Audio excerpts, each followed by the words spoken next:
part is not that, the amazing part is I actually remembered to say so. We also have the capability for have a running transcript of what's going on. So I think there's some buttons here that will allow that to happen as we talk. Yeah, at the bottom of your screen, if you'd like a live transcript or closed captions. Oh, there it is. You can see it. Yeah. You can select that at any time. It is about 80% accurate, but if you need that, it is available. So Sharon as our secretary. So Sharon, we will have a recording for you after the meeting, but you can also have this transcript running. That could help you take some notes as you go along. You need to just understand that on the transcript, it basically gives a time and what people say, but it doesn't know who's talking. So as you're taking notes, you need to kind of be clear who's talking, and what that means is all of us need to say who we are as we're talking, and that will help. So this is Dorothy Owen as the chair, and I'll start off with that. And I'm glad to see all of you here. There's about 15 of us here. And we'd hoped to have this live, but we're going to be online for the next till the end of the year. So it's good that we can see all of you here. So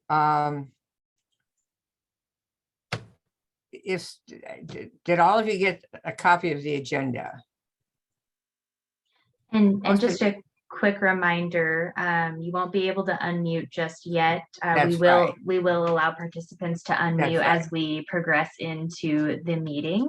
That's right. But if you have a question or anything, you should be able to raise your hand with the reactions feature at the bottom of your screen as well, or you can use the chat as well.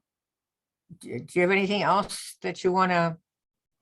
I know, I think that's it. Sorry, y'all, we're out of practice. We haven't had a virtual meeting for a couple months here.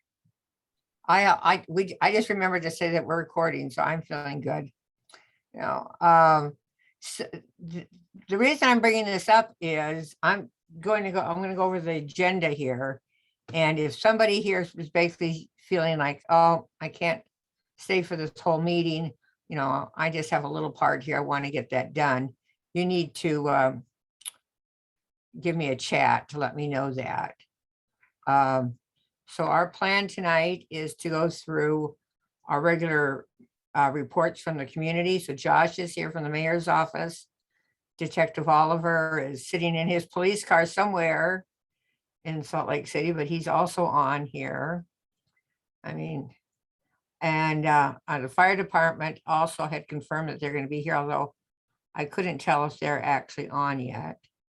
And then the Recreational Athletics Center has brought some things, and I'll talk about those. After that, Lauren Schaefer is here from the Salt Lake City Recorder's Office. She's going to go over ranked choice voting.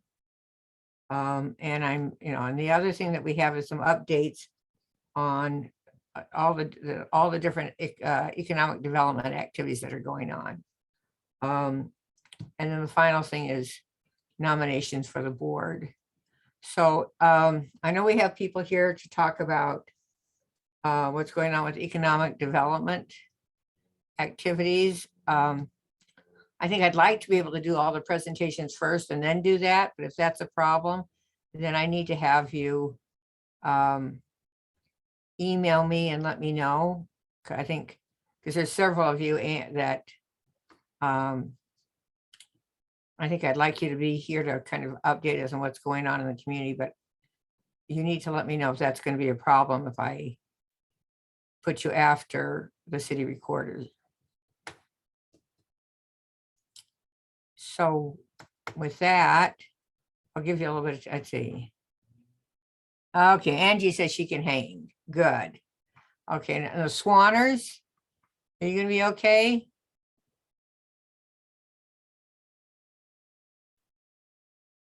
I haven't heard from them. Okay, well, anyway, so let's just start and we'll see how it goes. Josh? With the mayor's office?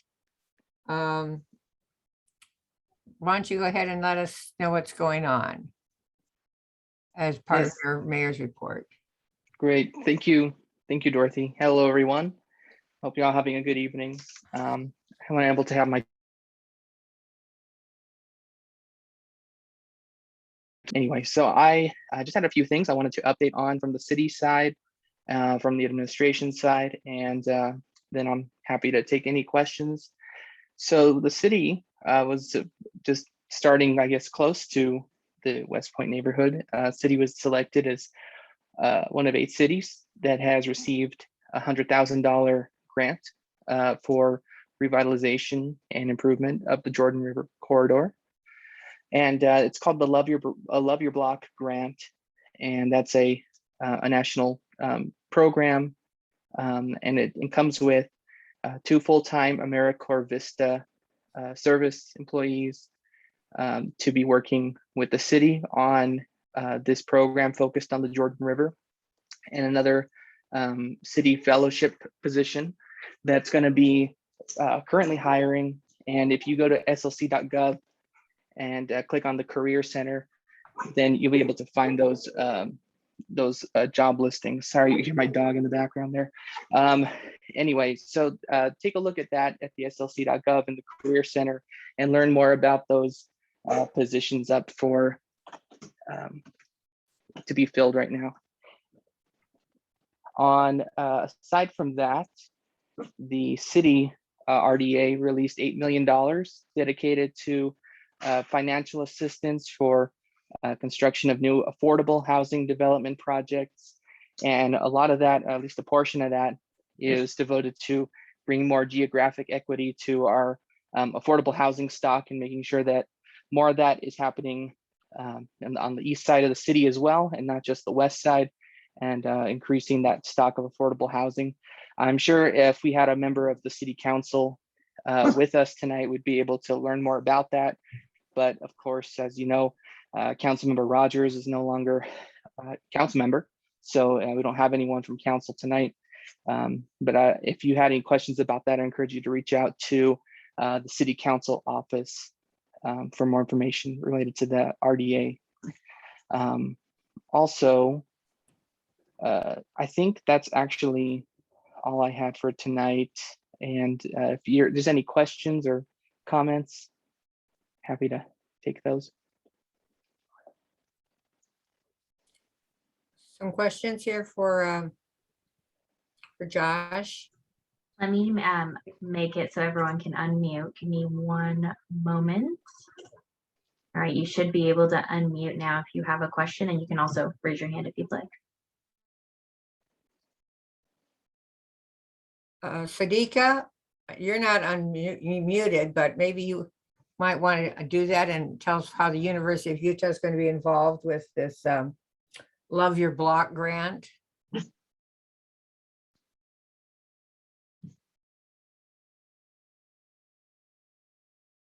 Well, that didn't work. Okay. Also, Dorothy, I last month at the community council meeting that was at Westpointe Park with the mayor, was that I received a list of questions that someone had given to me about a couple of different things, and I wasn't sure if that person was here and if they wanted those questions addressed, or if you want me to just send you an email. And it was about some of the city, I think it was to do with utility rates and park pavilion.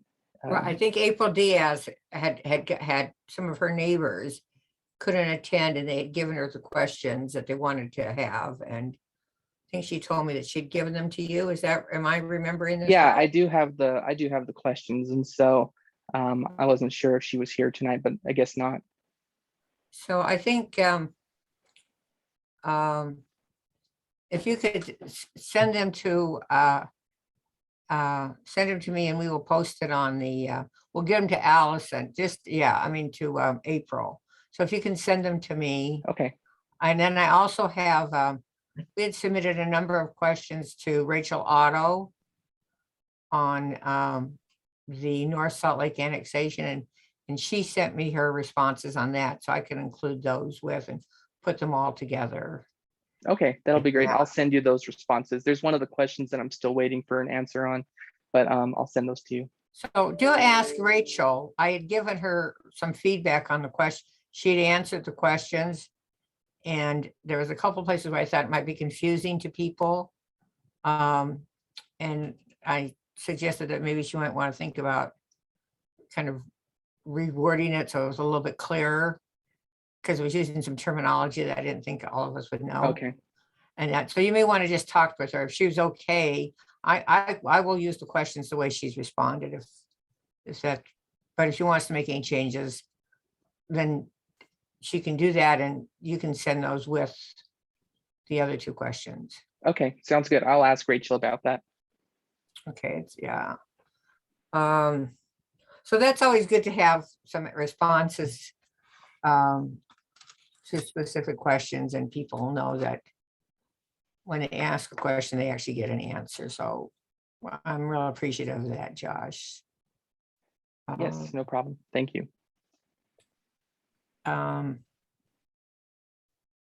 Let's see. With that, then let's go to Detective Oliver. And Josh, if there's something else, are you going to stay online? Yes, I should be here until about 8 o'clock. Okay, so if there's something else, we'll get back to you. Detective Oliver? I'm There's been here. lots of discussions here about the police department during all of the debates that we've been watching for the city council candidates. Oh, good. I Yeah. tuned into a little bit at the fair park, or not at the fairgrounds the other day. So I did tune into that. Are there any questions anybody wants to start with? Questions, concerns, anything you're seeing in your neighborhood that needs to be talked about or discussed? All right, I don't see any chats or anything come up either, so I will just jump into some numbers, and then if there are any questions, please feel free to ask me. We have been pretty busy for the last, say, a couple weeks doing abatements or cleanups along the Jordan River. We've been active from about 5th North up to Riverside Library, where there have been a lot of camps, specifically around Backman Elementary. So that's where the health department has been using a lot of their time, as well as behind the health department itself on I want to say 4th Southish area, just off of North Temple. Sorry, not 4th South, 4th North. So that's where a lot of time has been spent as far as cleaning up some of the camps that are around the elementary and along the Jordan River Parkway. So it's nice to hear that that there's some grants now too that can clean up or do some kind of, sounds like some pretty cool things that are along the Jordan River as well. In the last 28 days, I'll just go over some of the comp stat numbers for the last 28 days.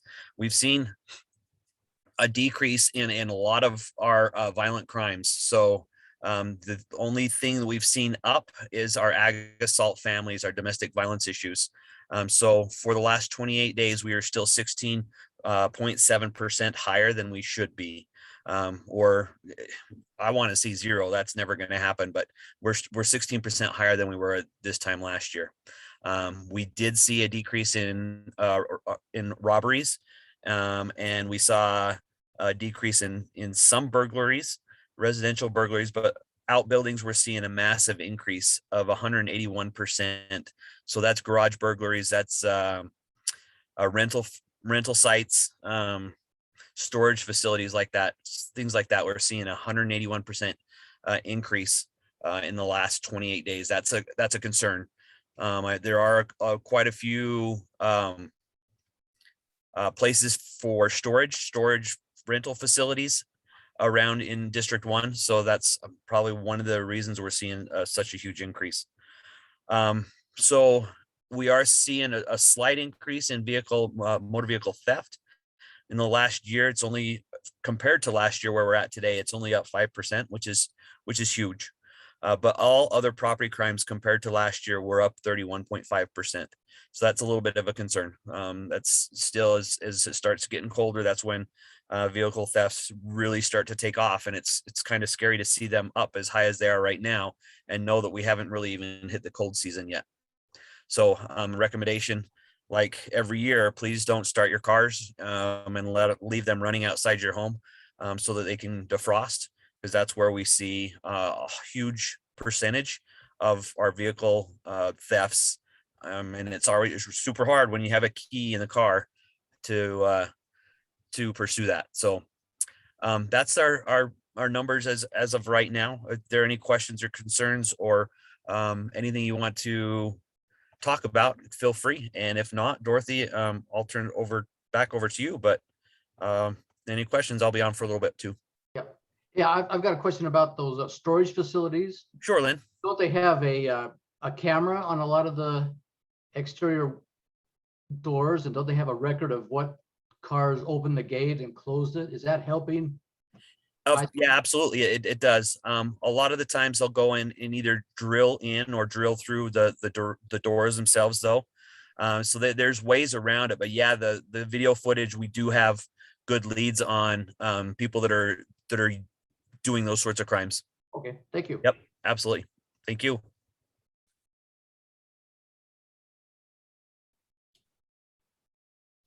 All right, that was nice and short. I Yeah. like. Okay, so Ellen, I don't know how many people watch the televised debates of the city council candidates. They've been running all week. So this will be the third one. They've done District 7, District 1, our district yesterday. Today is District 2. But it is really interesting. I mean, I would suspect that about 20% of the questions and the discussion was on homelessness and the police department, and primarily the number of officers or the lack of officers. I know you don't get into policy issues, but maybe you want to kind of address some of that, and just the number of officers that are down and how people are dealing with that. Sure. So my office is at the Pioneer Precinct where our training division is.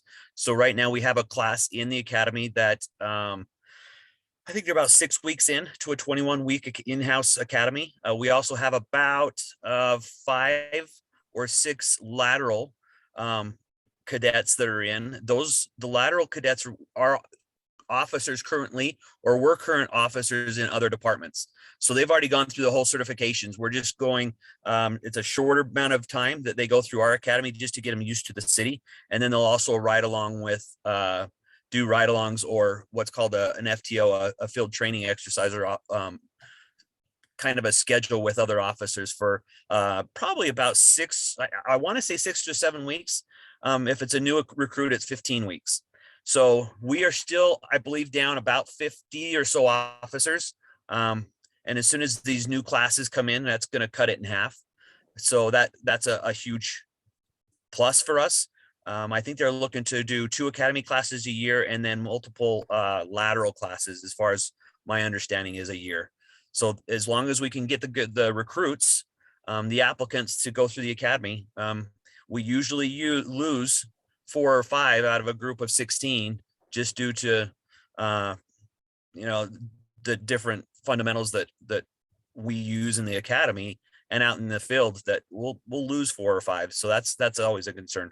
But yeah, we've got people in the house academy. That's the good thing. We're still struggling a little bit with numbers, and that you can still see that in the call response. So I just still recommend not using that to not call the police department. Continue to call. We need you to call so we can continue to see where those hot spots are throughout the city, and we can put the limited resources we have now to those hot spots. Is that kind of what you were looking for, Dorothy? Yeah, it's kind of a sense of what's actually what's happening and how you're seeing it. Yeah, so we are seeing the academy classes in the precinct, Pioneer Precinct right now, and that's always good. So if we can continue to see those, and we don't have anybody You know, we still have our retirements. We still have things that are occurring, which is good. Because it's a retirement, and we lose a lot of experience when someone retires, but that's, you know, that's for them. And if somebody survives, unfortunately, 20 years in law enforcement, then it's great that they can retire. So yeah, if there's any questions, please feel free to reach out. I'll stay online for a little bit, and I'll be checking the chat as well. Great. Are you guys doing something for Halloween like you have in the other in past years? We were excited to do something, but I think it's been shut down again because of the Delta variant of COVID. So I don't know if it's not happening at the PSB. So at the public safety building. So I don't know what's going to be happening, more a lot limited basis. But that was kind of fun. Every year at the PSB, we had that trick or treat thing. Oh, yeah, because you used to take the pumpkins and the fire department would Right. Drop them. catapult them into the air. It was great fun. Yeah. So I hope we can get back to that. Hopefully next year. Okay. Do we have someone from the fire department? They had said they would be here unless they were busy, and we always know that's the, you know, kind of the situation. So with that, let me just do a brief, I'm going to jump to Lauren Schaefer and have her, and then I'll come back and talk about the Recreational Athletic Center. So Lauren, want to mute yourself? Yeah, hi, thanks for having me. And that, so Lauren is with Salt Lake City's recording office, and she handles elections. And I'm going to let her kind of talk about the big changes that are happening and what we need to know. And do know that I did get my ballot in today's mail, so I don't know how many other Yay. people did. Did any, you know, if you got your ballot in the mail, raise your hand. Oh, that makes me That happy. that may mean that we are the only ones that actually went out and checked the mail. I got mine. That. Oh, good. Okay, so Lauren, tell us about a little bit more about your position and what you're going to be talking about. Yeah, I'm like you said, the deputy city recorder over elections. I worked for 3 or 4 years for former Lieutenant Governor Spencer Cox. I was an election specialist for him. So I used to work on statewide elections in the state elections office. And then this January, I came to Salt Lake City, which has been great. And so now I'm doing municipal elections. So I'm really excited about it. I have a PowerPoint. Let me see if I can get it pulled up. Let's see. Can you guys see this? Yes, right, can Great. everybody see that? Oops. Here we go. Awesome.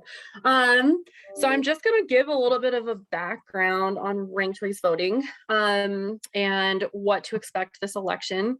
So first off, you guys got your ballots, which is great.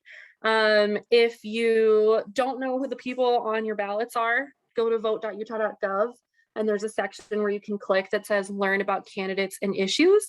And you'll basically put in your address and it'll pull up all the candidate bios for the people on your ballot, which is really cool. And if you want their websites or anything like that, on the city recorder's website, I've linked all of their websites and information and things like that too.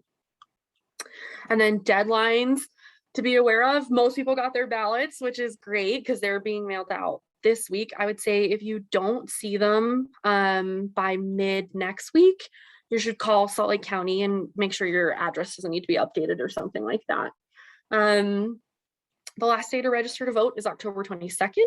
And then candidates will turn in their final campaign finance report so you can see what they've been spending and receiving on the 26th. The last day to postmark your ballot is November 1st. And then election day is November 2nd. And if you didn't register by the 22nd, you can register in person and vote in person on November 2nd on election day. And it's the last day you can drop off your ballots at a drop box. And then we'll get into this a little bit later. But November 16th is the last day the city can certify election results. And due to the way ranked choice voting works, if there's no clear winner on election night, it may take closer to that date. So you may not know who your winner is on November 2nd, but it all depends. Like you guys know, we're doing ranked choice voting this year. The city council opted into the pilot program that the state legislature offered us. And this basically means that we chose not to hold a primary. Ranked choice voting is best used in single winner elections, which is great for city council districts. The legislature's pilot project lasts until 2026. So all the cities in the state of Utah have the option to opt into the program until then. Payson and Vineyard were the only two in 2019, the first year it was available to do it. And they both did audits and surveyed their candidates, and 21 other cities joined this year. So it's promising to see that they had such a good experience, and we're all excited this year to try it out and see how it works for us. Ranked choice voting works candidates. I think our biggest race in Salt Lake City is only 5 though.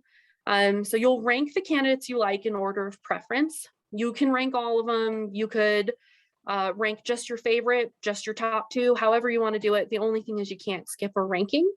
And then once all of those ballots are turned in, all first choice votes will be tabulated. And if no one's clearly over 50%, whoever got the least amount of first choice votes is eliminated. And anyone who voted for that person, their vote will transfer to their second choice.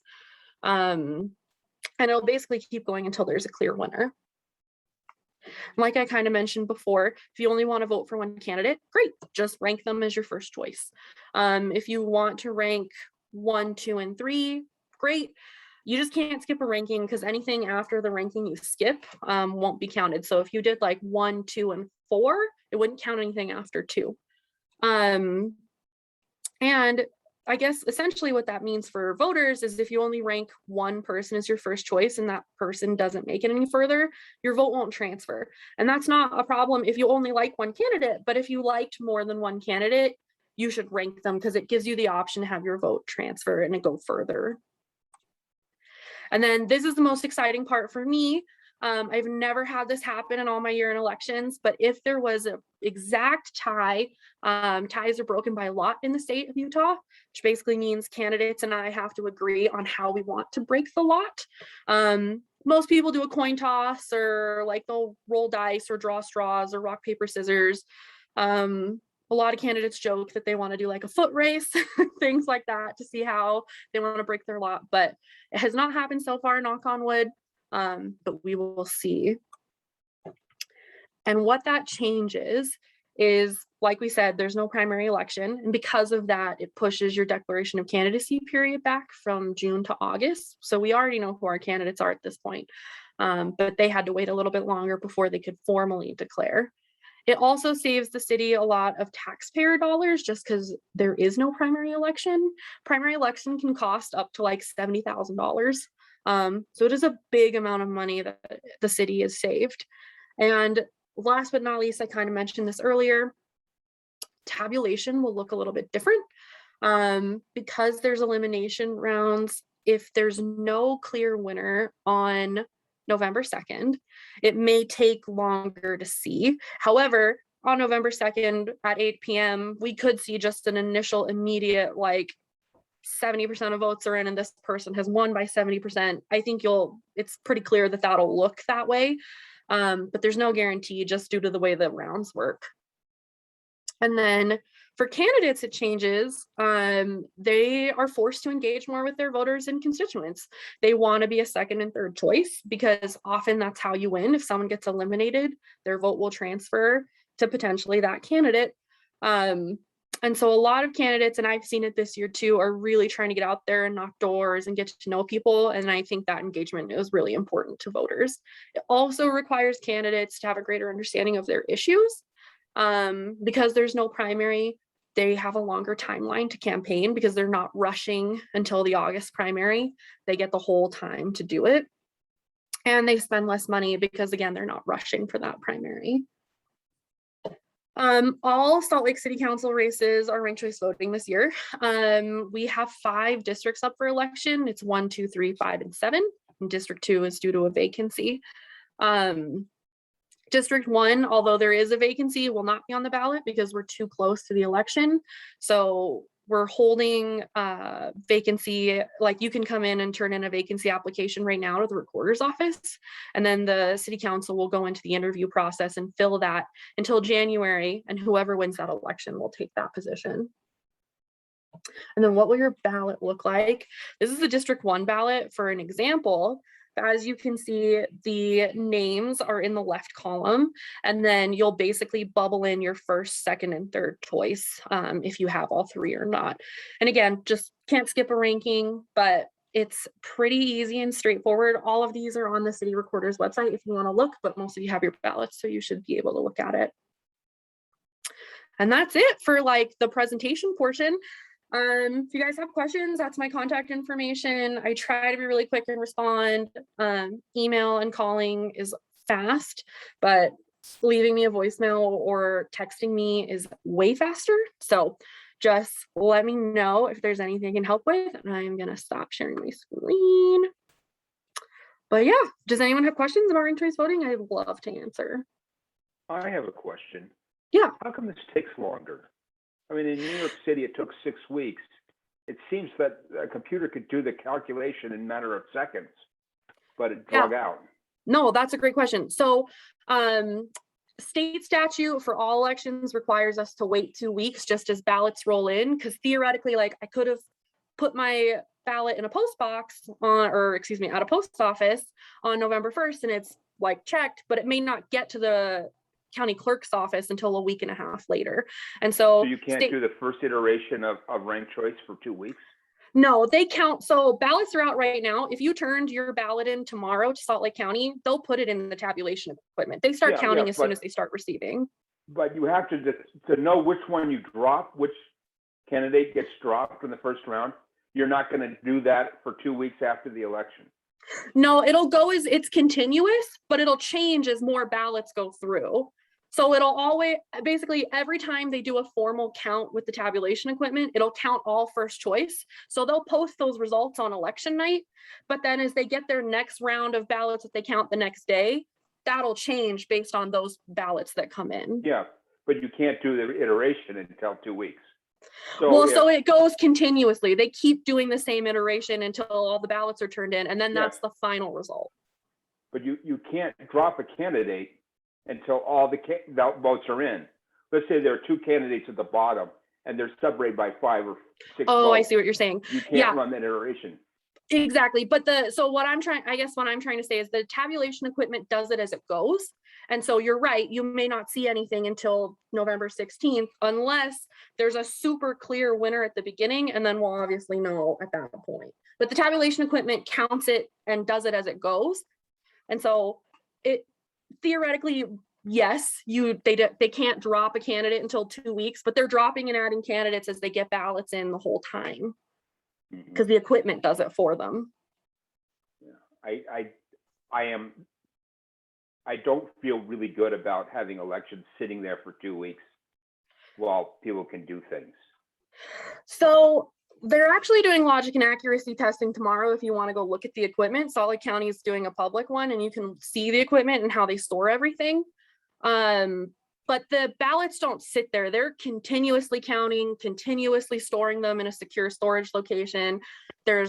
They actually have Homeland Security come check their storage facilities once a year. So Salt Lake County's equipment is very secure, very locked up.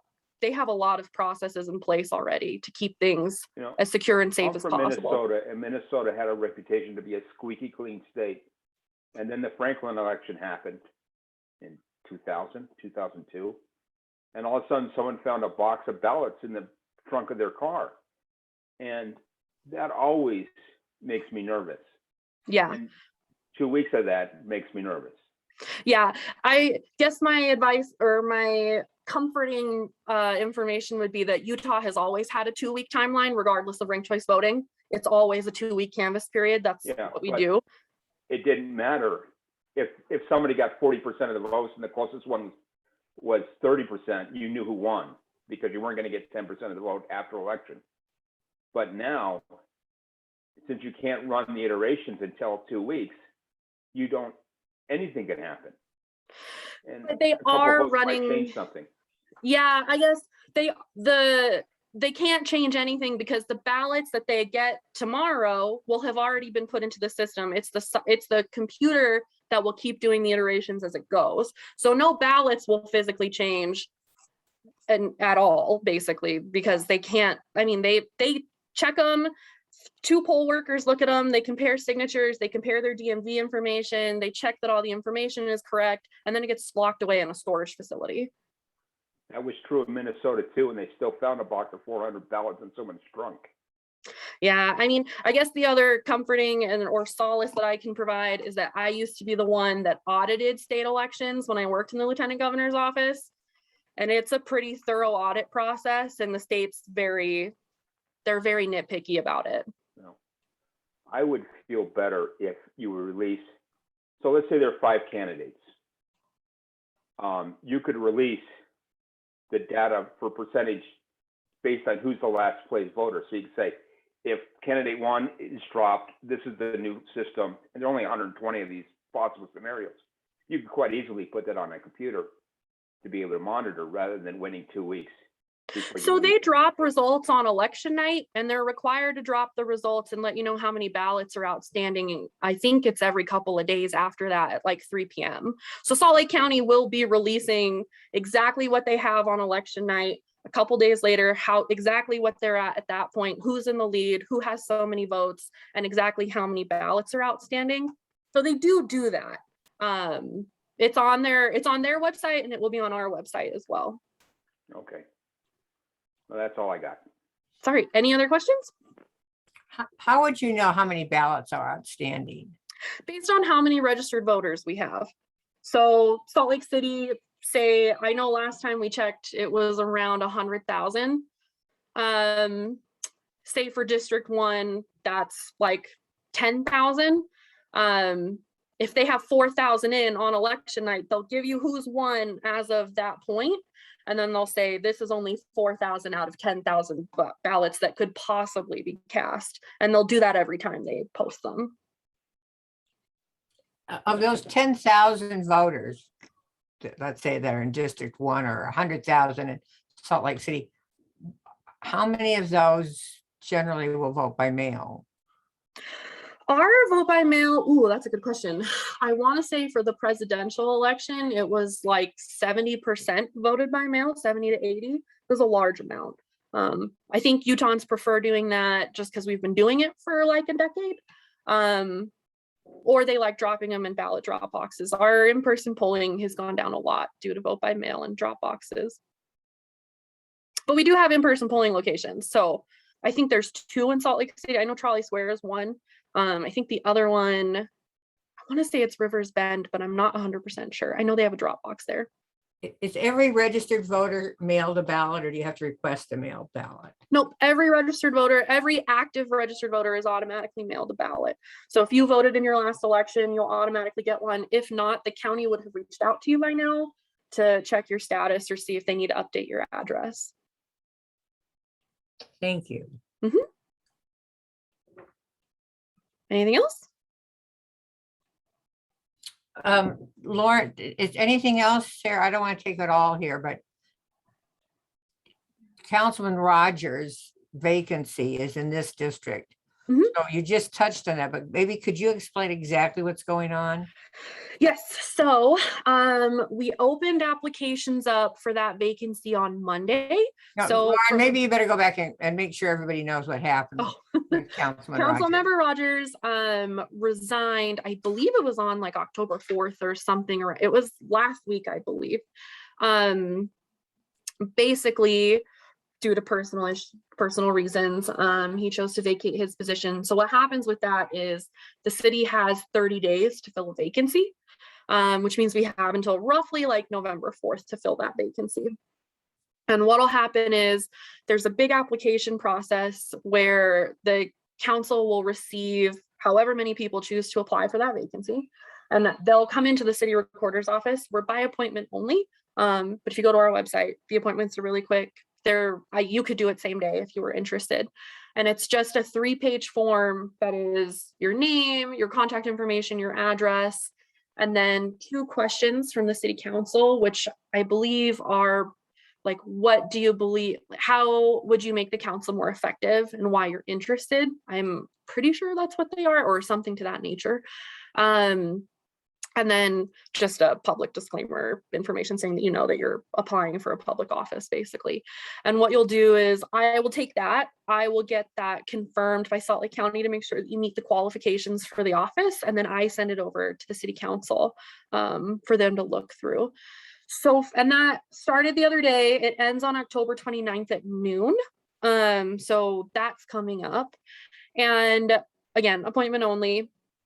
We've only had one applicant so far, and it was Richard Barnes, who is running in District 1. We have 2 other candidates in District 1. I assume they'll come in before the 29th. And then what happens is the council will do 2 interviews. I know they're in early November. I'm not sure what dates in November, and they'll interview applicants and then choose to fill who fills that vacancy.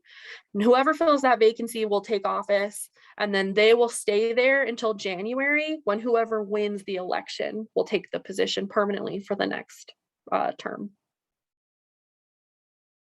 Does anyone have questions on the vacancy or anything else like that?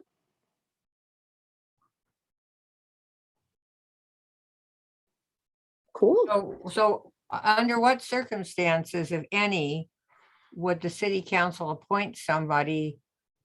I mean, why would they appoint somebody different than who wins the election in November?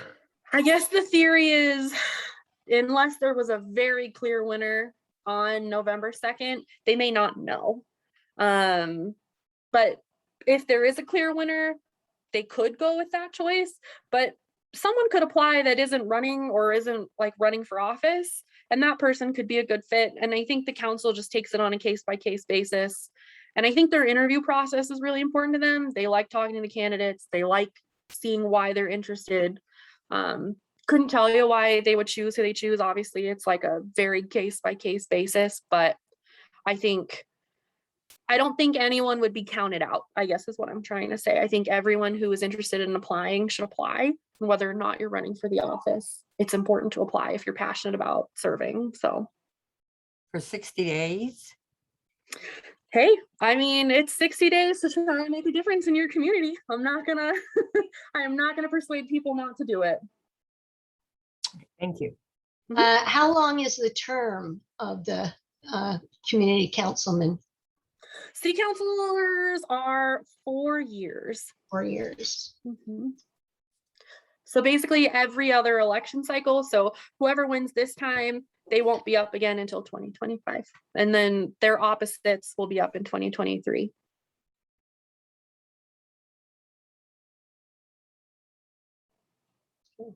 Is it a voluntary position? You don't get any pay, do you? There is pay. I believe it's 36,000 a year is the salary, and you get full city benefits, I believe. So and it's part-time. I think they say it's about 35 hours a week. I'm sure anyone who watches city council meetings knows it may go over, but yeah, it is paid. And all of that's on their website. If you look into the vacancy, the city council's got a pretty great info sheet that explains exactly what to expect as a councilor.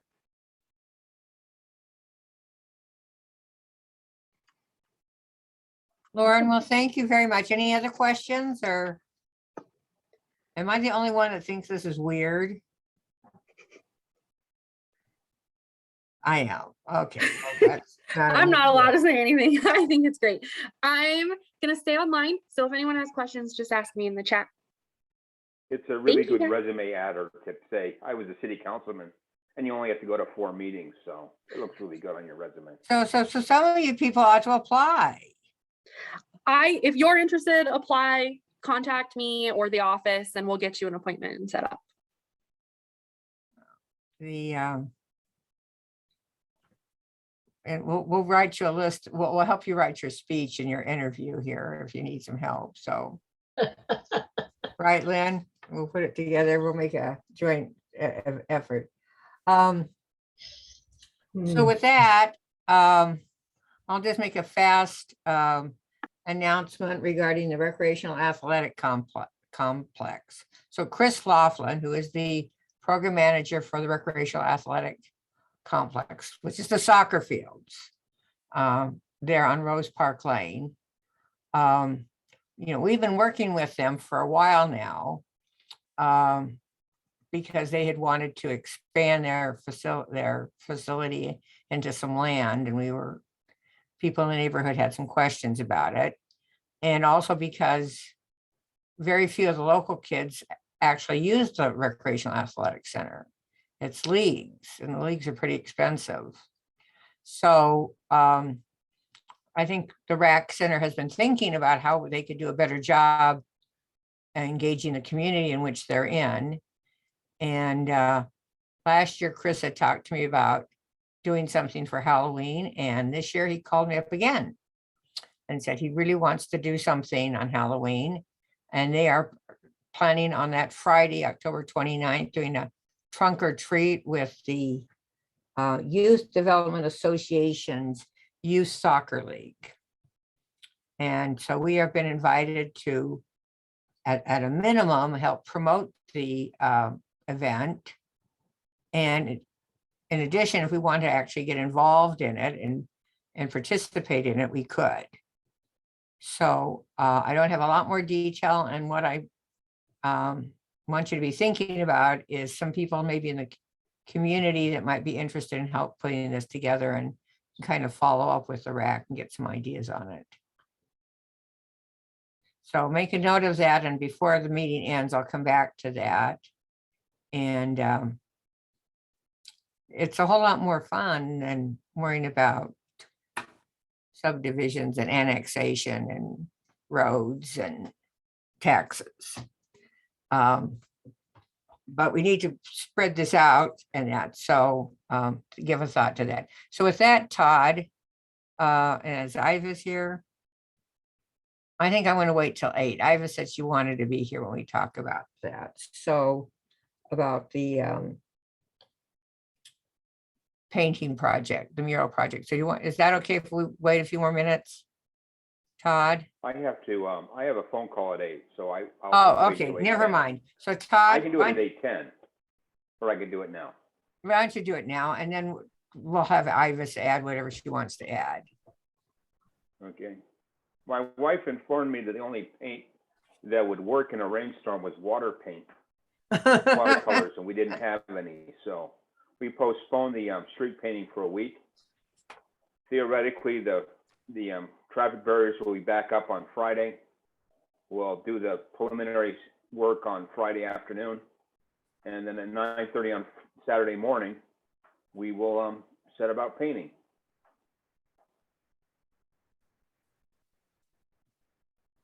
And all are invited. And can you tell us a little bit more about what else is planned, if anything else? There will be on Saturday, there will be a food truck, last I heard. So if you bring money, you'll be able to buy tacos, I think it is. They will have some activities. There'll be water to drink. There'll be some tents set up. We're going to put a compass rose on the street just north of the Pacific Heritage Academy and just south of the Grove apartment complex. And it's a 40-foot square, which we'll put the thing in. Yep.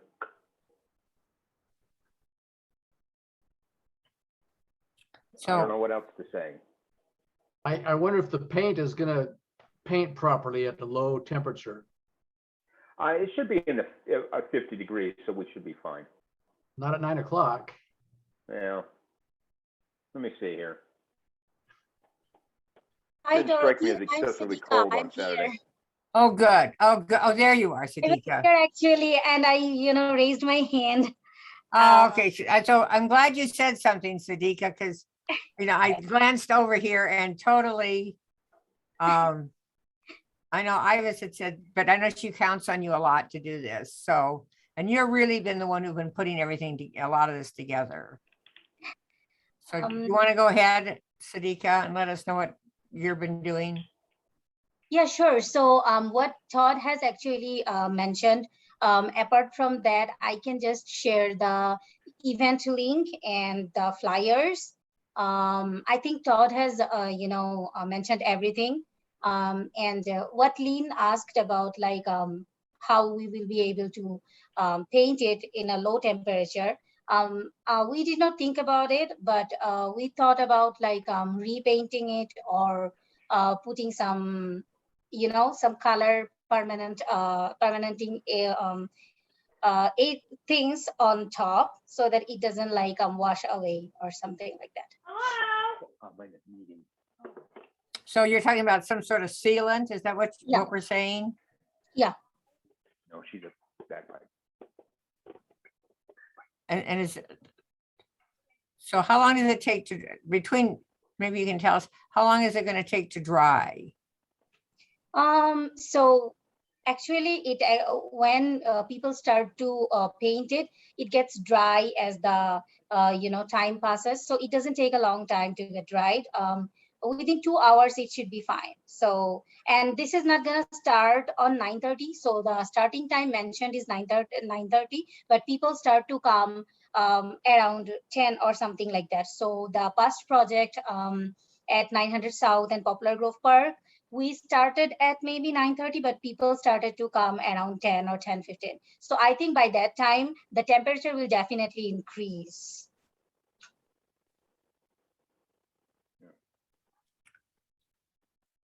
Do you want people both days, Friday night or just Saturday? This Well, Saturday, right? Yeah, mostly on Saturday. Friday, just we need some people to distribute flyers on some of the areas that we couldn't cover last time, and draw like a base for, like with chalk, just base for the main event. We don't need a lot of people on that day. Todd, I'm sorry, I didn't mean to cut you off. What else did you have No, to say? that's fine. She said what I wanted to say. Are we gonna have anybody taking pictures? I hope so. Yes. Sorry, go ahead. Yeah, I mean, it'd be great. I had actually called Mosquito Abatement District and asked them if they would run their drone over and take some pictures from above. Because, why not ask? What the most they could say is no, and they said no. But maybe you guys have some other ideas. Does anybody know somebody with a drone that could take pictures, or maybe somebody from Westview that would come and take some pictures?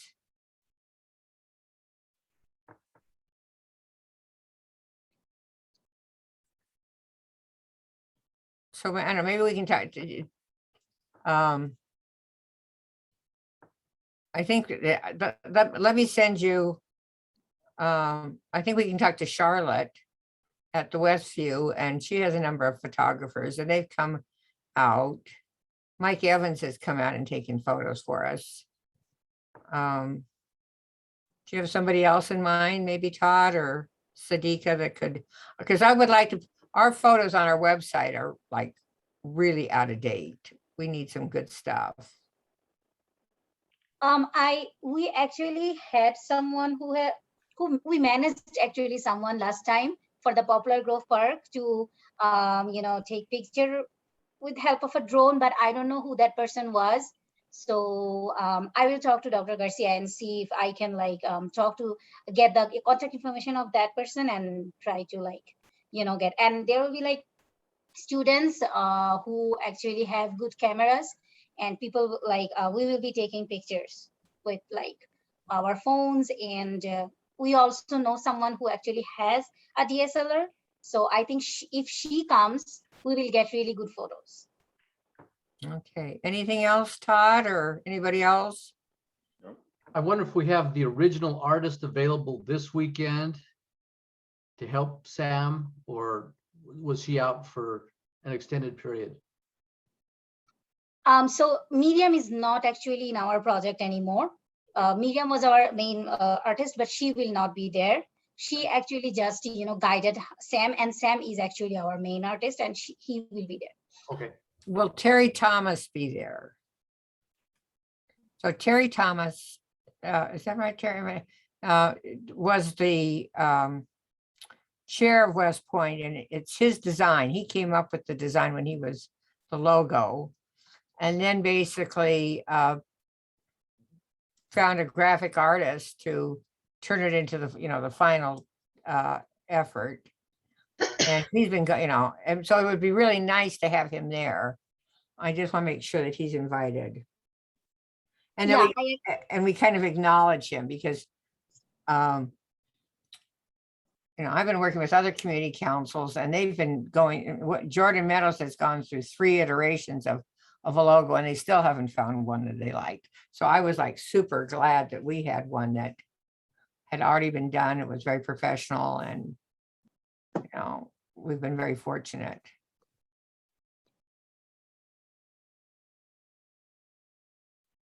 So Sadiqa, if do you have Terry Thomas's email address?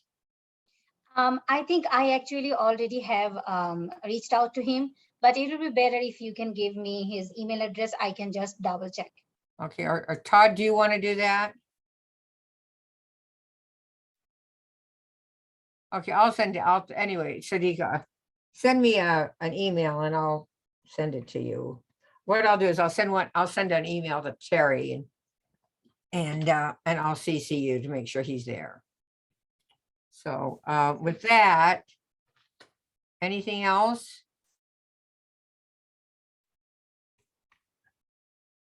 Okay, Laura, thank you for coming. So let's go to our kind of update on the development things that are happening. So I'm aware of 3 different things that are going on right now. And I think we have people here that are much more familiar with what's happening. Right now, we've been working on these issues for literally years. The people that are here know that. And we're finally getting to a point where we're going to get some resolution here. That doesn't mean it's all going to end, but I think we're going into a different stage of things and that. So maybe let's start with the Swanner property. I know we have a couple of people here from the Swanner family. I'm glad that you guys could come. And maybe you could tell us what kind of just tell everybody what's going on. I think some people know, but it'd be helpful to have you kind of just review where things are at. And then what you see happening in the next month or 2 and what needs to happen before the end of the year. So Valerie, it looks like you unmuted. Does that mean that you're? Oh, yeah. Well, Dorothy, everything is with Salt Lake City. So this property was zoned business park 50 years ago. And Salt Lake City has very strict guidelines for business park. And so everything is with Salt Lake City. So all questions need to go to Salt Lake City. Okay. Did you want to talk, were you aware of anything? I know that Salt Lake City is working on a bypass road that would come off 2200 West through the property. And I think that's why they were going to have some decisions in October and they haven't. And I'm thinking they're still working on that. Do you know if that's We my don't. We just projection? know everything is with Salt Lake City. They move slowly. I've seen that map where that bypass road goes off of 2200 West on city land, going to the west, and then goes further west and then goes north. But that's all I know is what I've seen. Okay. The city are not calling us with updates, Dorothy. No, I mean, and that's why you have a developer doing this, right? The city's Correct. working with them, not with the family. So we can understand that. Is there any, are there any deadlines that the developer needs to meet? Or the city needs to meet? Because you're No, right, things go just the slow. reverse, Dorothy, is that the city are asking the developer for different responses, and each of those studies can take 3 to 6 months. Okay. So once again, it's back to the city saying, this needs to be done, this needs to be done, and it takes however long it takes to do those, and then for the city to review that work. So there's not a deadline that sometimes the landowner will say, you know, I'm glad you guys are taking all this time, but I need to know by this date in order to, you know, close the deal.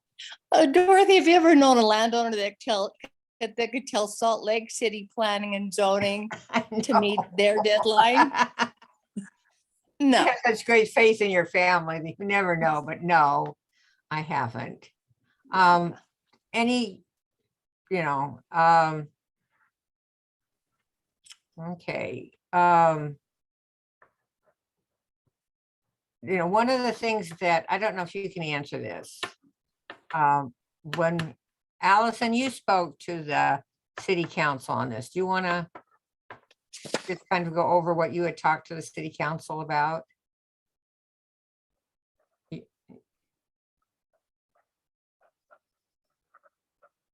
I think Allison's not. No, I'm here. You're asking me to recall things that I said months ago. Well, I think the issues that we had, there were two, well, let me, yeah, okay. Okay, I'm going to give it a stab, Allison, and you need to correct me if I'm wrong. Because what I'm talking about is when we had worked with Ivory on this property, one of the things that we had talked about, they had proposed and we had agreed with them, was an overlay on the business park, because as Valerie said, this is business park, that's the zoning. And that's what the city is following. But Ivory had proposed what they call an overlay. So it's kind of like an adjustment on top of the business park. And what it did is it allowed the property owner and the developer to consolidate the open space. So right now, every subdivision in a business park has to put aside 15% of their land in open space. And then of that 15%, the city has certain requirements about how it is landscaped. And that exists because business parks are supposed to look like campuses. You know, they have lawns, and we've all seen business campuses. That's kind of the idea. And that's why they require this open space. And what Ivory had talked about was that they felt like that didn't make a whole lot of sense on the interior properties. And that given the water situation, they thought that it made more sense not to have that type of open space requirement. And they were willing at the time to consolidate all of the open space and reallocate it so that there was open space that served as a kind of a buffer with the duck clubs and with the residences and with the wildlife habitat. So it made everybody happy. The property was going to be worth more because there was less open space, and the developer was happy because he could do more development on the inside, and on the people that were on the perimeter of the property were happy because they had the buffer. And it's my understanding that once Ivory dropped out, that whole plan fell apart. And I'm just wondering if there's any way that something that was mutually advantageous to everyone, which is like really rare, right? That there's not a way that we could in the future construct the property to allow that to happen. Does that make sense?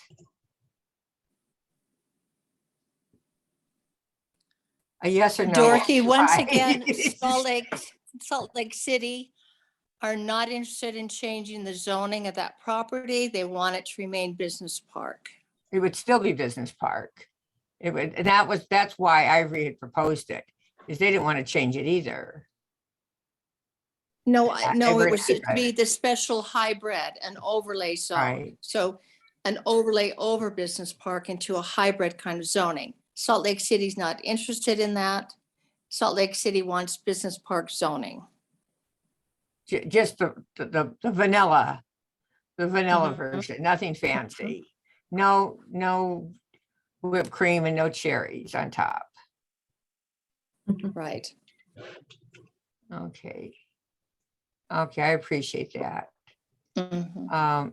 Any other questions about that? So, we're just waiting to hear about the subdivision, and I'm sure you are too, the 22 subdivision, which is going to be an administrative decision. So, okay, so the next one is Hunter Estates. We haven't talked about Hunter Estates for a very long time. This is the stable, the property that was stables.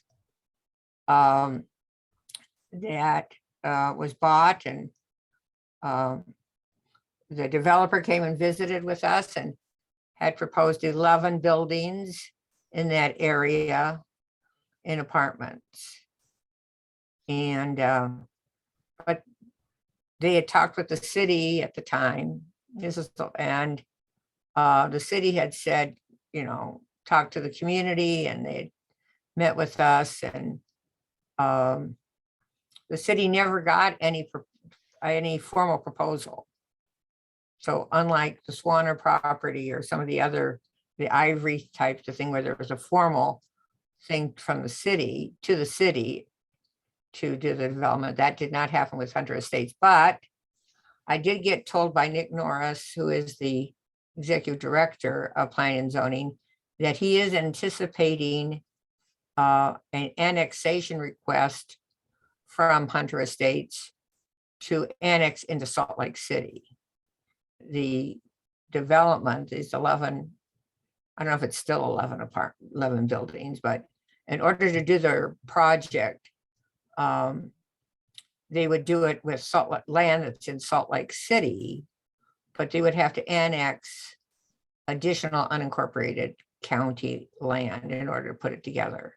So it's just a heads up to us that this development that we haven't really done anything with now for over a year, we need to start planning as we go into the new year, that it could be this whole annexation issue and the implications of it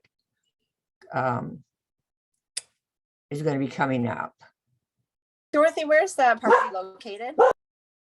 It's on Rose Park Lane. One of the issues is there's only one road in and one road out. And so that's going to be, and that was the biggest concern that people had about here, that to do 11 apartment buildings on a single road, only with limited access, and also there's a lot of water issues. Apparently the bridges that crosses the canal has been difficult to stabilize. But this is an annexation that is with Salt Lake City. And Salt Lake County generally does not like to have these parcels all over the place. So, they're probably, it's not going to be very controversial for them, because it's expensive for them to have to maintain these odd little parcels. So, but that's coming up. Okay. So then the final one is the North Salt Lake annexation, which we've been dealing with for 2 years.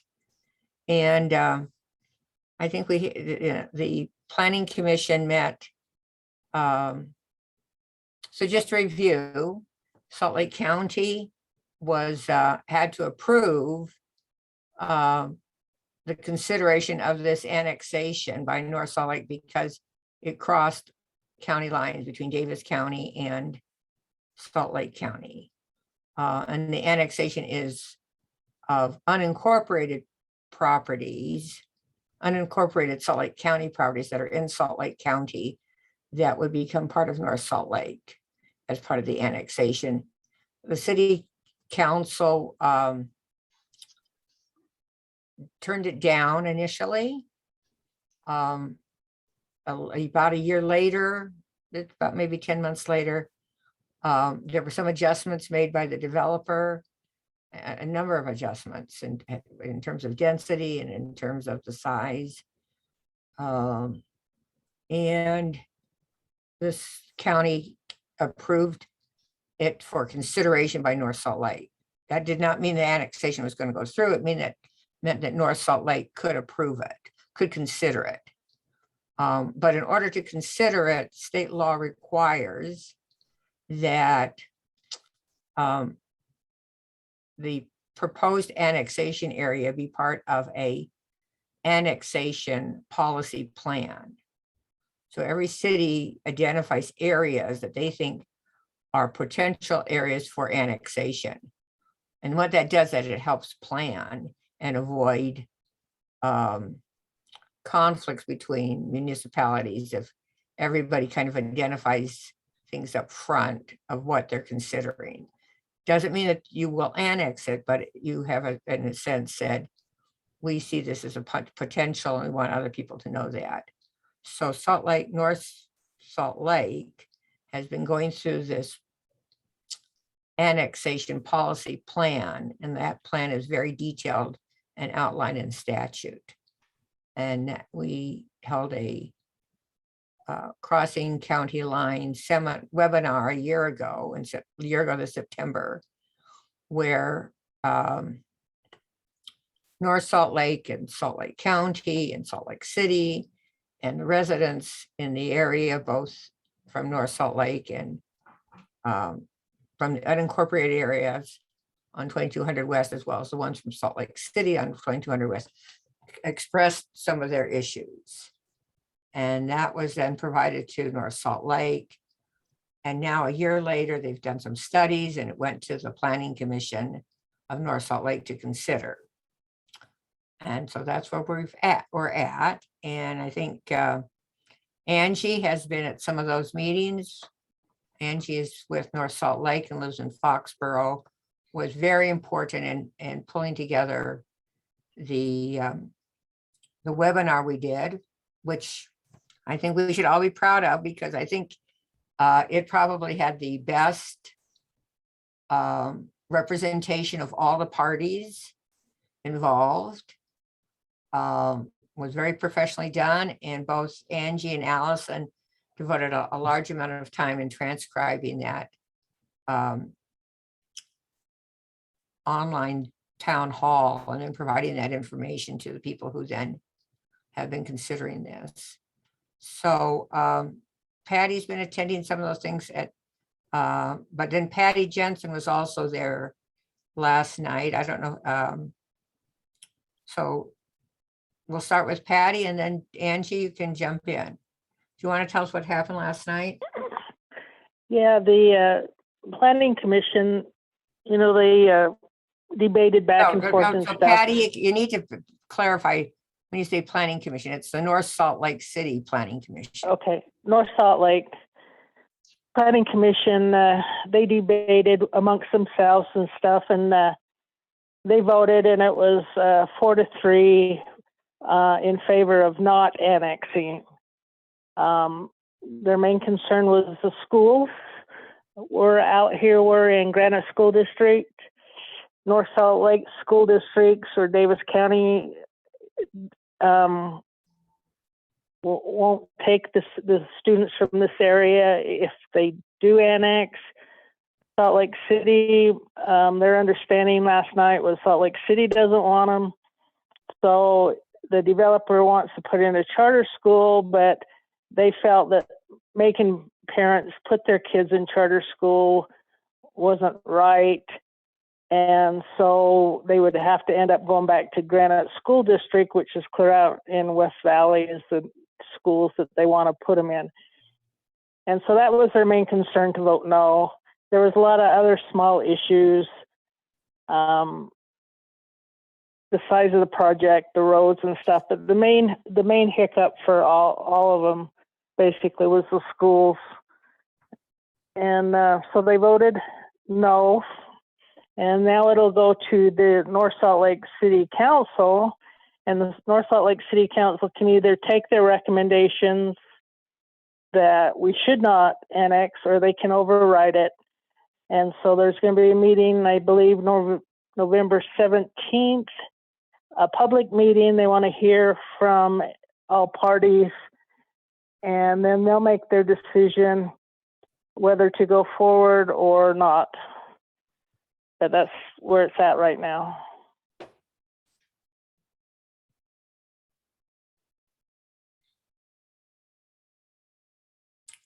Angie, do you want to?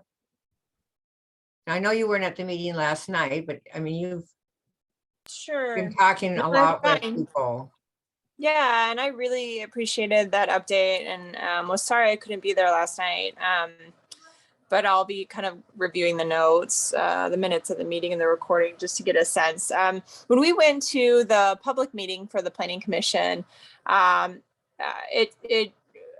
definitely got the sense that there were the commissioners were being very, very thoughtful about, they weren't only considering this area, but they were actually considering, reviewing the plan for other areas that they have as well. And so, but this one, obviously, this area, which they call Area D, which is the area with the North Point area and the Crossy Ranch and the new development that they wanted to put in, large residential development. It seemed like the information in the annexation plan, the information presented at the meetings was wholly focused on this one massive development, and that was going to be the saving grace of and so, at least as an outsider living in North Salt Lake on the west side in Foxborough, near this property and these residences, it felt like, and the point that I highlighted at the meeting was that this one developer, this one project seemed to be infiltrating a whole annexation plan, which should be more of a broader picture about the city and their growth. And so, but they were front and center, for better, for worse. And I think that the commission was equally concerned about that, it seemed, right? So, so I think, yeah, I think perhaps the challenge is focusing the make it or break it aspect of the annexation on these two properties that are kind of fueling it, is, I think that creates a problem, and then it makes it less attractive to the Planning Commission and possibly less attractive to the city, if they can't think about this whole annexation parcel, together. I don't know. I don't know if I'm like kind of hitting on that point clearly enough, for those who haven't necessarily been at some of these meetings, but that was kind of the thing that came up for us, as we were listening to the developer, having a ton of time to talk at the Planning Commission meeting. Whereas an annexation plan really needs to look at the overall health of the city and everything, not just focus on one development. So, yeah, so I don't think it's a surprise that the commission said no. I'm kind of surprised even that it was as close as it was, but yeah, so I don't know, but and it's interesting that, yeah, that the school issue, which is at the heart of this, if it could be part of Davis County, if Davis County could bring it in, it would be a whole other story. But unfortunately, that is the piece that creates the most difficulty, because you have city staff that will now have to attend two different county meetings, and it just makes it so much more complicated. And I think that county line issue is a huge one. And I think that's what drives the schools, right? And so that is, again, where we come back to is being the big hang up. So sorry, I'm rambling a little, I apologize, but trying to distill that down of what we kind of observed. No, I think that's good that you mentioned all that. One of the things that did come out last night was they wanted to know how hard it would be to change the county lines and incorporate all this into Davis County. Sherry, that's in the planning department, really didn't know the answer to that.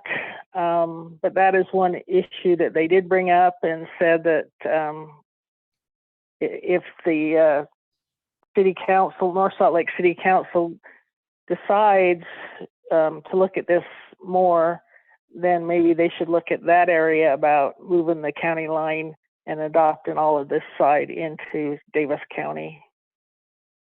That's great. I'm glad that came up, because I have had in the back of my mind of what is the precedent for having a city with space that is in a different county than the rest of its city. And there may be examples of that, but I'm just not educated enough to know if that exists in Utah anywhere else.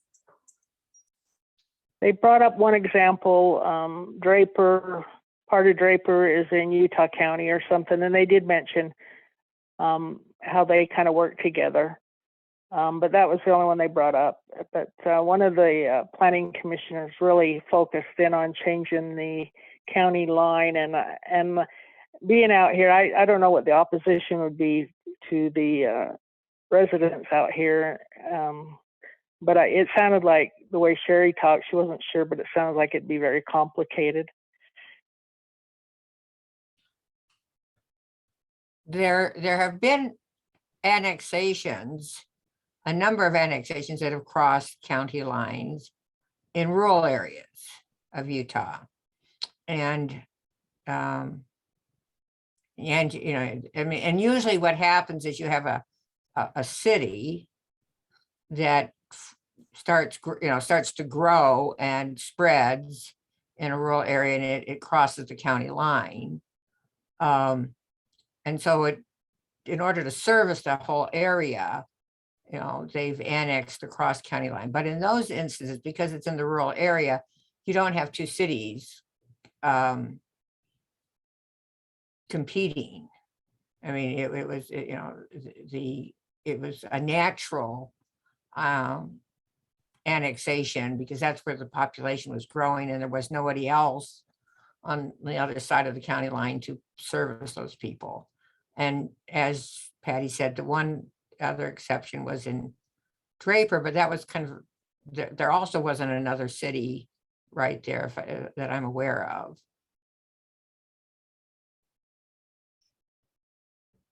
Can I ask a quick question?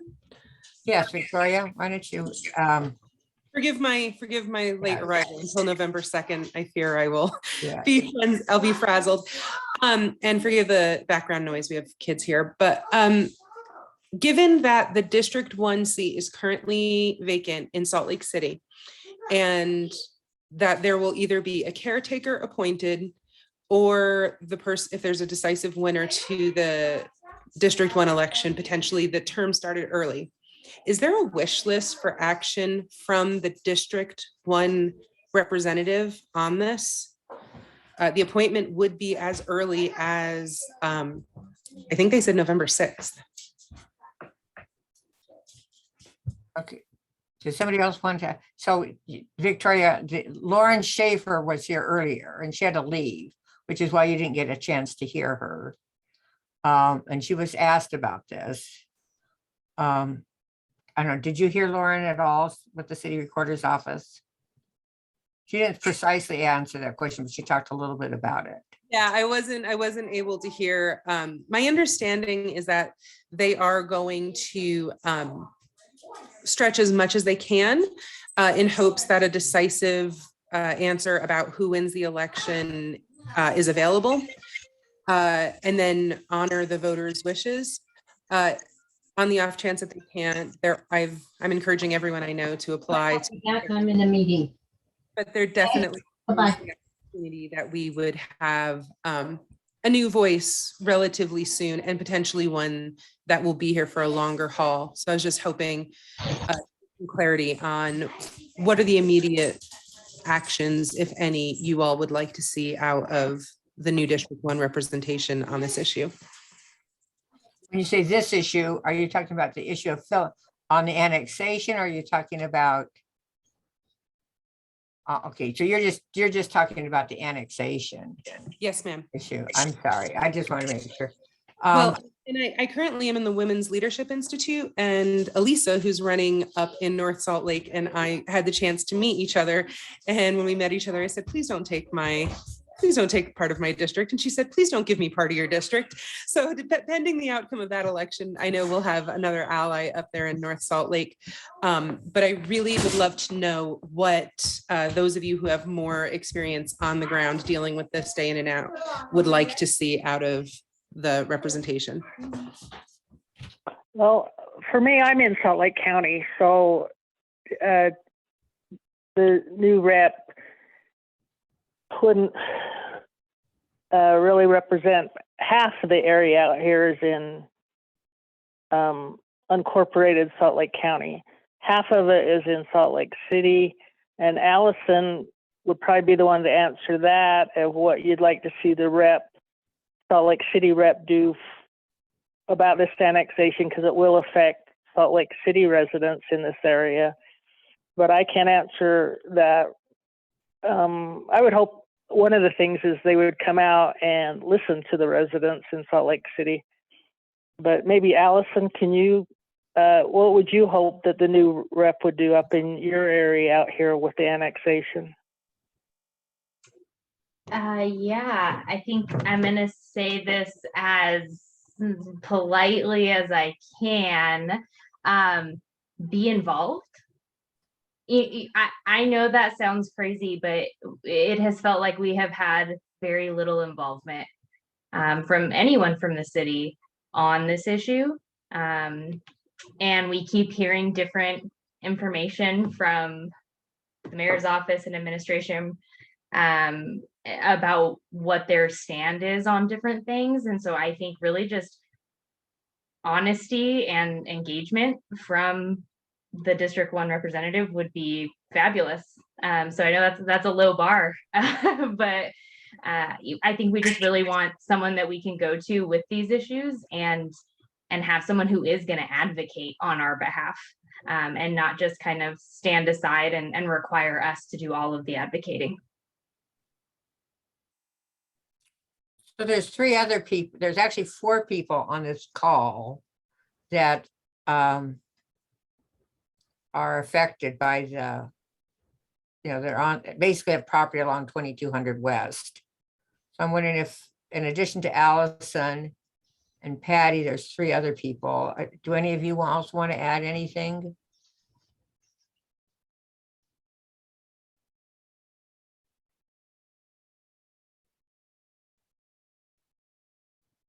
Dan, I see you took your mute off. What do you want to add?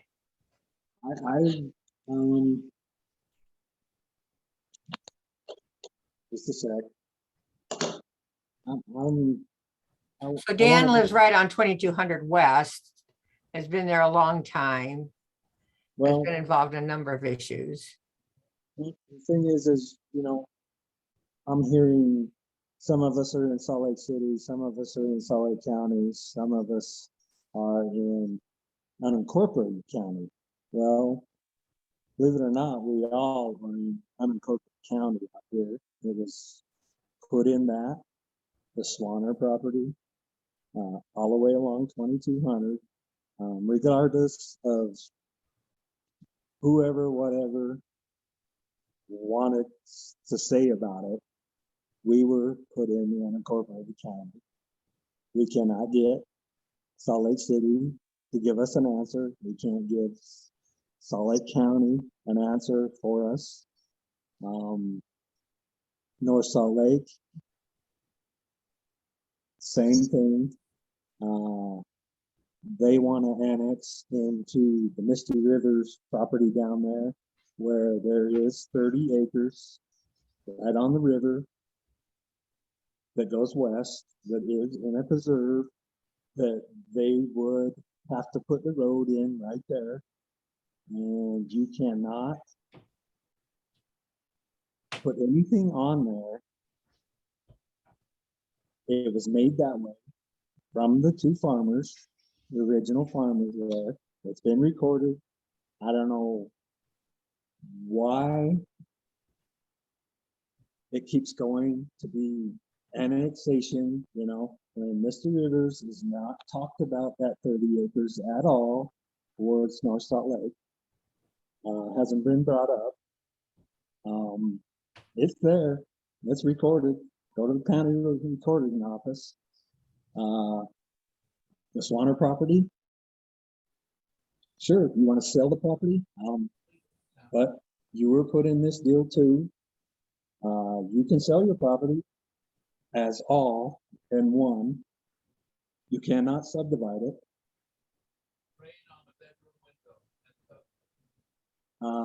You know,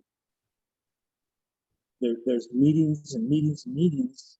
I have not been offered to go to a North Salt Lake meeting whatsoever. I am the community in here. I don't think half of us have been invited to a meeting through North Salt Lake, besides Patty. You know, it's pretty serious deal out here, you know. Whether any of us like it, we were put in it, and we need real answers. Not, well, this one wants to do this one wants to do that, you know. We need to get together, all of us, and decide what's going to happen out here. You know, it isn't up to a developer to decide what this residence is going to have at him, you know, with all his townhomes, his, you know, whatever he wants to put over there. But there is a preserve, 30 acres on both sides of that river that was put in.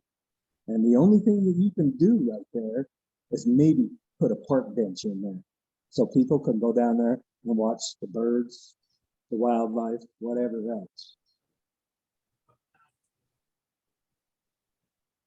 Thank you. Dan, thank you. Thank you very much. Dorothy, I want to be mindful of time, everyone's time tonight. Right. We did say Okay. 8:30. Right. So Aaron is not here tonight, and he was going to handle the nominations for next for the elections that are going to be, were scheduled for November. So I know Aaron has had some things come up, so given the time constraints, I think we'll talk about the nominations at our board meeting next week and put together our list of people that we can vote on in November, with the idea that those that are elected, it would be an online meeting. We need to provide that information to Allison so she can basically get that ballot out and people can vote on it. If all the positions on the board are not filled, the bylaws basically allow the board to appoint positions to fill those. And so we would use that tool to give us a little bit more time to talk with people about being on the board. We do not have to have a final decision on the makeup of the board until the end of January 2022. So we've got a couple of months. But I thought, you know, we are so good. we would do it early. But that's why you do this, is so that when there's a little hiccup here, we have time to make amendments and adjustments. And but we have to submit the new board by the end of January. And we also have time to make some adjustments to the bylaws too. We want to make some changes in the number of people on the board or how it's put together. That there's a whole nother discussion of there, but it is 8:40. I think I want to just close out the meeting, thanking everybody to be here. I think I want to take the prerogative here to let Victoria know, because she is one of the three candidates running for District 1. And so your question was not just totally hypothetical. But what you should know is that Lauren Schaefer is basically said that because of the deadlines in the law that requires that they make a decision within 30 days and put it in, that they have to go through this process and they have to make decisions and fill it. And we asked her about why that's the reason why they're not just waiting till after the election and that. And she is assuming from her discussion that all of the candidates will file to fill that vacancy, but only one of the candidates she's only had one person file, and that's one of the candidates. And certainly all of the candidates that are running could file. She expects them to file, and at least expects them to file, assuming that they would have the time to fill the position during those 2 months. And then basically that, any of the rest of us who are crazy enough to perform this job could also apply. So does that help at all? Is that anything you don't already know? Well, and I think too, was, oh, sorry, you were specifically, oh, sorry, Victoria. Yeah, I'm not worried about the process. I understand the process. What I was just wondering is in reference to this particular annexation issue, especially because I heard my neighbors at the Westpointe meeting with the mayor express how frustrated they were with the lack of the city presence. I was just thinking it was a really unique time, especially as a candidate who's hoping to be able to fill that position and to start, what could I hit the ground running with? Provided I appreciate clarification because I wasn't fully appreciative of that. Angie, I didn't want to cut you off. I want to.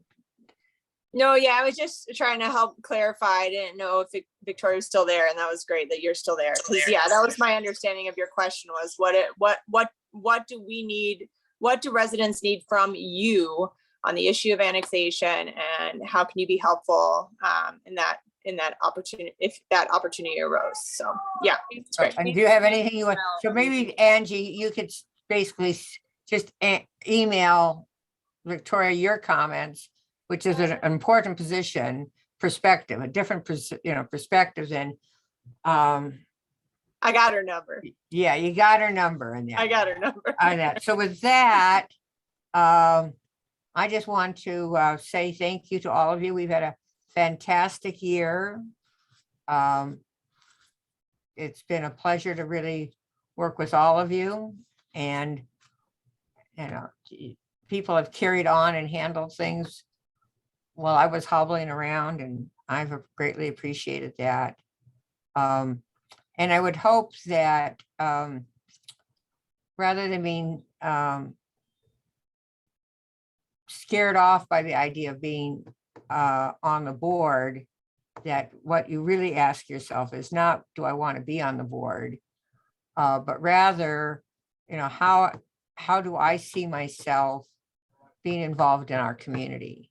And if that's being on the board, that's great. If that's being an officer, that's great. But if you see yourself wanting to basically be on a committee that deals with economic development, or that deals with the parks, or deals with community building, whether it's trunk or treat or painting the streets. I mean, there's all sorts of levels of involvement. And I think sometimes I've focused on asking people to be part of the board, and I've now done this job for 5 years, and I realize that is not the question that we need to be asking ourselves.